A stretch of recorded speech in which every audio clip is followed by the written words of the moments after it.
doctors there at YRMC are learning new things about the virus every day. Our Aziza Schuler spoke to the hospital's chief medical officer about the latest way they are assessing patients. YRMC is expanding its criteria for testing, no longer basing it on exposure to the virus, but including an ever-evolving list of atypical symptoms.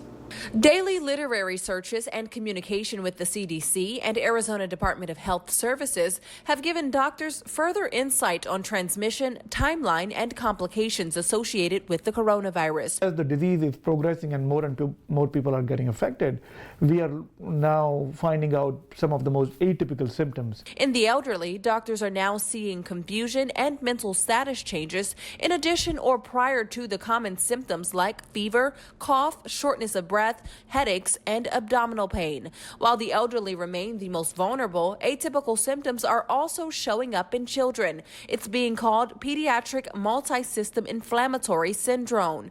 Fever, skin rashes, and abdominal pain are some of the symptoms. And one of the diseases is called Kawasaki disease. Some kids already have diagnosis of the disease, and the COVID appears to flare that disease process. The CDC confirmed cases in 14 states, including California. However, health experts emphasize parents should not panic. The condition is very rare, and the vast majority of kids infected with COVID-19 have mild symptoms or none at all. I think it's uncharted territory for us, I think for healthcare professionals all around the world.